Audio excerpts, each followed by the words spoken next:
네, 안녕하세요. 이번 시간엔 알파벳에 대해서 얘기를 해보겠습니다.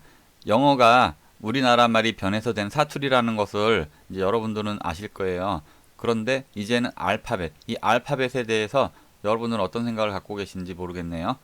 이 알파벳도 우리나라의 철학으로 만들어진 것입니다. 이 철학이란 것도 우리나라에서 만들어진 것이거든요. 뭐 수학도 우리나라에서 만들어진 거 여러분들 아실 거예요. 그런데 우리나라의 철학 여러분들 들어본 적 없으실 거예요. 그래서 먼저 우리나라의 철학이 무엇인지 간단하게 설명을 드리면 그 기원은 천부경과 상하도 낙서에서 이제 기원이 됐고요.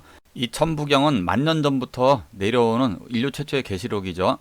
간단하게 설명을 드리면 상수철학이라 그래가지고 상과 수라는 건 숫자를 말해요. 수학으로 이 자연 섭리를 설명을 해준다 이런 의미예요. 그래서 수학으로 된 자연 섭리를 설명해주는 철학, 이걸 상수철학이라고 하거든요. 그게 우리나라에서 시작이 된 겁니다. 상이라고 하는 거는 상징할 때 그 상이에요. 상징. 그래서 좀 더 깊게 들어가면 이 상이라고 하는 거는 내면의 생명력을 말하기도 하고 더 깊은 의미가 있어요. 신을 얘기하기도 하고요. 모든 물체 속에 깃들어 있는 내면의 그 정신을 얘기하기도 합니다. 그래서 이 상이라는 건 깊은 의미가 있는데 내면의 깊은 정신을 보니까 여러분들 관상이란 말 들어보셨을 거예요. 관상이 뭐냐면 관이 볼관이고 상이 그 상징을 말하거든요. 그러니까 내면의 깊은 정신까지도 본다는 뜻이에요. 관상이. 좀 이해가 되실라나요?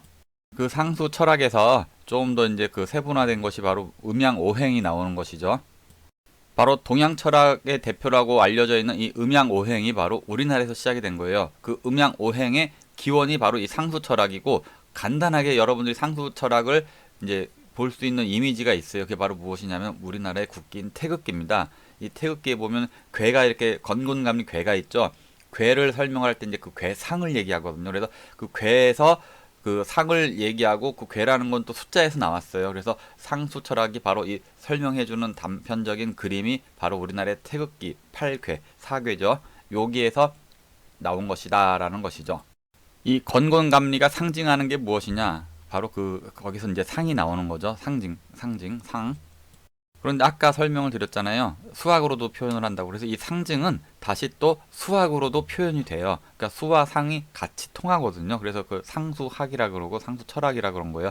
이 태극기는 상으로도 설명이 되지만 그 상은 또 내포하고 숫자를 내포하고 있기 때문에 수학도 거기서 나온 거예요. 그런데 우리나라의 국기인 태극기를 학교에서라든지 역사학자들이 전혀 얘기를 할 수가 없어요. 왜냐하면 이런 걸 얘기하다 보면은 우리의 상수 철학도 나와야 되고, 그 다음에 이게 언제 만들어졌느냐, 우리 역사도 나와야 되고, 이게 5,700년 전에 환웅시대에 나왔다는 것까지 설명을 해줘야 되는데, 지금의 역사학자들이 주장하고 있는 역사는 그게 아니잖아요. 그래서 진실을 얘기할까봐, 진실을 알게 될까봐 이 태극기에 대해서는 국가적으로 전혀 교육을 시킬 수가 없는 현 상황입니다. 그래서 여러분들이 들어보도 배우지도 못하고 듣도 못하고 생각지도 못하고 있는 거죠.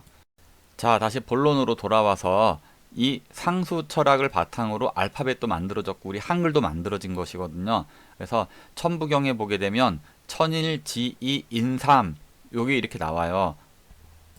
즉 하늘이라는 것을 숫자 1로 상징을 하고 땅이라는 것을 숫자 2로 상징을 하고 인간을 숫자 3으로 상징을 하게 되거든요. 이건 임의로 그렇게 정한 게 아니라 이 자연 섭리를 그대로 숫자가 표현을 해주고 있는데 그거를 그대로 본 것을 얘기하는 거예요.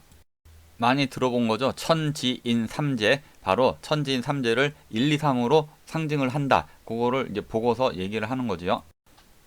그리고 이것을 다시 기하학으로 표현을 하면 숫자 1을 점 하나로 찍거나 아니면 둥그런 원을 그려서 표현을 해요. 그 다음에 3은 삼각형이 나오겠죠.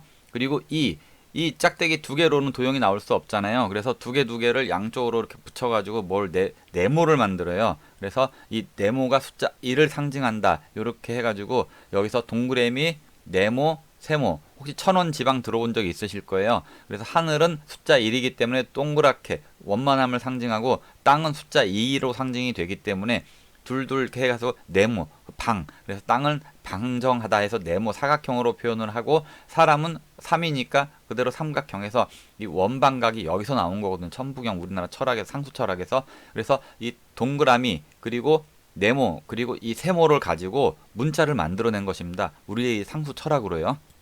자, 그럼 볼까요? 이 동그라미 하늘을 상징하죠. 숫자로는 1이고 이 동그라미로 만든 문자가 있어요. 그게 바로 O예요. O. 그리고 Q도 있죠. 그 다음에 C도 있네요. C는 이 동그라미의 반을 갈라놓은 거예요. 그 다음에 G도 있고 D도 있고 D는 동그라미를 반으로 갈랐는데 그 반쪽을 터놓지 않고 그 이어놓은 거죠.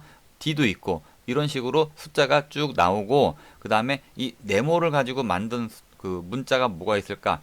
M도 있고 Z도 있고 N도 있고 그런데 이제 약간씩 변형을 준 거죠. 이 네모에서. 그 다음에 E도 있고 E는 오른쪽을 틔웠네요. 그리고 가운데 하나 짝대기를 더 붙이고 H도 있고 이런 식으로 F도 있고 네모를 가지고 문자를 만들게 된 것이고 그 다음에 세모를 가지고 만든 문자가 뭐가 있냐? A가 있네요. A는 이 세모에서 아래쪽 다리 두 개를 쭉 연장을 한 거죠.